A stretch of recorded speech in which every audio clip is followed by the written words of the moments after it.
नमस्कार मित्रांनो, महाराष्ट्र वैद्यकीय आणि आरोग्य सेवा गट अ यातील आयुर्वेदिक मेडिकल ऑफिसर या पदासाठी उद्या म्हणजेच 5 सप्टेंबरला 2 सत्रांमध्ये परीक्षा होणार आहे।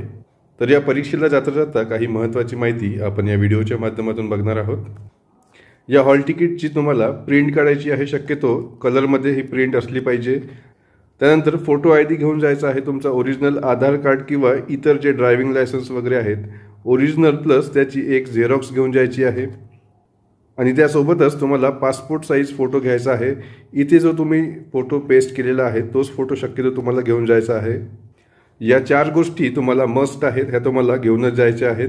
शक्यतो फोटो जो आहे इथे घरूनच पेस्ट करून जायचा आहे। सेंटरवर एकच बॉटल असते आणि तिथे गर्दी असल्यामुळे तुम्हाला तिथे जास्त वेळ लागू शकतो, त्यामुळे आपल्या घरूनच किंवा सेंटरवर जातानाच तुम्ही हा फोटो इथे चिपकून जायचा आहे। त्यानंतर तुम्हाला एग्जाम सेंटर आहे, अगर तुम्हाला एग्जाम सेंटर तुमच्या सिटीमध्ये असेल तर उत्तम आहे। तुम्हाला माहीत असेल तो सेंटर तरी पण उत्तम आहे। तुम्हाला माहीत नसेल तर आदल्या दिवशीच तुम्ही गुगल मॅपवरून आपल्या ठिकाणापासून किती किलोमीटर दूर आहे, कोणत्या दिशेला आहे, कसं पोहोचता येईल हे सगळं तुम्हाला तिथे बघायचं आहे। त्यानंतर जर तुम्ही दुसऱ्या सिटीमध्ये जाऊन एक्झाम देत असाल तर तुम्हाला आदल्या दिवशीच पोहोचायचं आहे किंवा सकाळीच अर्ली मॉर्निंग तिथे पोहोचून तुम्हाला आपलं सेंटर शोधायचं आहे। तुमची 2 शिफ्टमध्ये परीक्षा होणार आहे, एक 8 AM आणि दुसरी आहे 11:30 AM अशी 2 टायमिंगमध्ये दिलेले आहेत। 8 AM ज्यांच्या रिपोर्टिंग टाईम दिलेला आहे त्यांची परीक्षा ही 9:30 ते 11च्या दरम्यान राहील आणि ज्यांना 11:30चा रिपोर्टिंग टाईम दिलेला आहे त्यांची परीक्षा जी आहे ती 1 ते 2:30च्या दरम्यान राहील, हे लक्षात ठेवायचं आहे। शक्यतो 8 वाजेच्या 10-15 मिनिटं आधीच तुम्हाला त्या सेंटरवरती पोहोचून जायचं आहे। त्यानंतर दुसरी महत्त्वाची गोष्ट म्हणजेच आपल्याला एक्झामच्या आदल्या दिवशी एन्झायटी होत असते, त्यामुळे आपल्याला झोप येत नाही। एक्झाममध्ये कोणतं येईल, काय येईल, कसं येईल हे सगळे आपल्याला एन्झायटी असते, त्यामुळे तुम्हाला मिनिमम 7 ते 8 तास चांगली झोप घ्यायची आहे, जेणेकरून दुसऱ्या दिवशी तुम्हाला डोळ्यामध्ये झोप किंवा बुद्धीमध्ये आळसपणा नको, तुम्हाला फ्रेश माइंड घेऊन ही परीक्षा द्यायला जायचं आहे। त्यानंतर ज्यांना सकाळची परीक्षा आहे त्यांनी ब्रेकफास्ट स्किप करायचा नाही, ब्रेकफास्ट मस्ट आहे। आपल्या पोटात काही असल्याशिवाय आपला दिमाग जो आहे तो काम करत नाही आणि ॲक्टिव्ह राहत नाही, त्यामुळे सकाळच्या पेपरवाल्यांनी आवर्जून ब्रेकफास्ट करूनच एक्झाम सेंटरवर पोहोचायचं आहे। त्यानंतर ह्या 3 गोष्टी महत्त्वाच्या आहेत, ह्या पण तुम्हाला माहिती असायला पाहिजे। प्रथम आपल्याला टाईम मॅनेजमेंट बघायचं आहे। तुम्हाला 100 प्रश्न असणार आहेत 100 मिनिटांसाठी, त्यामुळे एका प्रश्नाला मिनिमम तुम्हाला 1 मिनिट भेटणार आहे आणि यामध्ये तुम्हाला 60 प्रश्न जे आहेत आयुर्वेदिक पोर्शनचे असणार आहेत, 20 प्रश्न जे आहेत ते नॅशनल हेल्थ प्रोग्रामचे असणार आहेत आणि 20 प्रश्न जे असणार आहेत ते GKचे असणार आहेत। तर यामध्ये GKचे प्रश्न इझिली तुम्ही 15 मिनिटांमध्ये मिनिमम सॉल्व करू शकता। नॅशनल हेल्थ प्रोग्रामचे जे प्रश्न आहेत ते पण तुम्ही 15 मिनिटांमध्ये सॉल्व करू शकता। जे 60 प्रश्न आयुर्वेदिकचे आहेत ते तुम्ही 50 मिनिटांमध्ये सॉल्व करायचा प्रयत्न करा। अशा प्रकारे तुमचे 80 मिनिटं या पेपरमध्ये गेले पाहिजे आणि उरलेले जे 20 मिनिटं आहेत तुम्हाला जे तुम्ही क्वेश्चन रिव्ह्यूसाठी मार्क करून ठेवणार आहात किंवा ज्यामुळे तुम्हाला कन्फ्युजन असणार आहे त्यासाठी आखरीचे 20 मिनिटं तुम्हाला हे वापरायचे आहेत। अशा प्रकारे तुम्ही या एक्झाममध्ये टाईम मॅनेजमेंट करू शकता।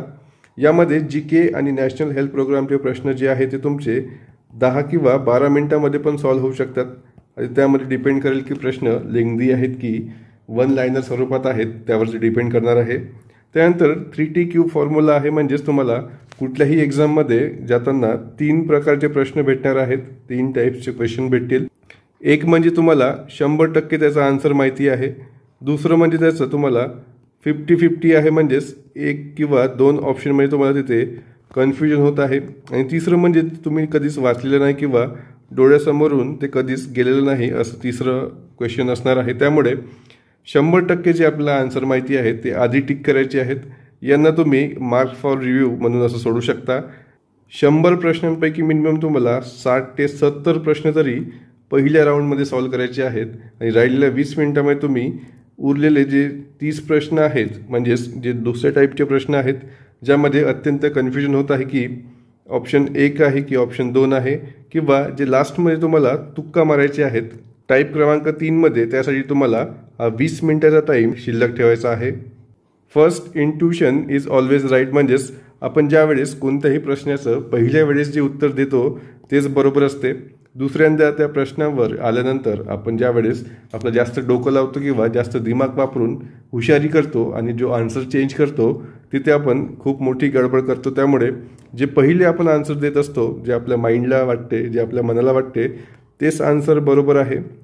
एक्झाममध्ये आपल्याला वेळ असला की आपण प्रश्नांवर फिरत असतो आणि त्यामध्ये आपलं उगाच जास्त डोकं वापरून ते आन्सर चेंज करत असतो आणि तिथेच तुमचं आन्सर ते चुकते. त्यामुळे जे पहिले आपल्या माइंडला वाटते तेच आन्सर बरोबर असते. त्यामुळे इथे आन्सर बदलवायचे नाही. आन्सर चेंजची गोष्ट तुम्हाला इथे अवॉइडच करायची आहे. तर उद्याच्या परीक्षेसाठी सगळ्यांना तुम्हाला ऑल द बेस्ट.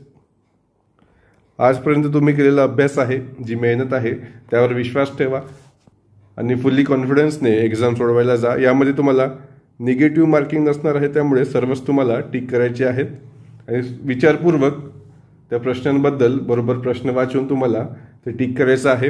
IBPS एक्झाममध्ये आपण आधीच बघितलं की गुगली प्रश्न असतात, त्यामुळे प्रश्न नेमका काय विचारला आहे ते नक्की वाचायचं आहे तिथे आणि नंतरच त्याला अटेम्प्ट करायचं आहे. आपल्या टेलिग्राम ग्रुपवरती जी BAMS वाल्यांसाठी सेपरेट ग्रुप बनवलेला आहे, त्यामुळे तुम्ही ज्यांची मॉर्निंगला असेल 8 AM ला, ज्यांची 11:30ला असेल, त्या सर्वांनी GK मधील जे तुम्हाला प्रश्न आले आहेत, जे पण तुम्हाला लक्षात राहतात, जे आपण टॉपिकवर आलेले आहेत, तुम्ही तिथे ड्रॉप करू शकता. त्यावर आपण संध्याकाळी उद्या आन्सर विथ एक्सप्लेनेशन आणि ॲनालिसिस आपण त्या सब्जेक्टचं घेणार आहोत किंवा @brainseed MPSC ही पण आपली टेलिग्राम ID आहे. यावर पण तुम्ही मला पर्सनली हे प्रश्न सेंड करू शकता.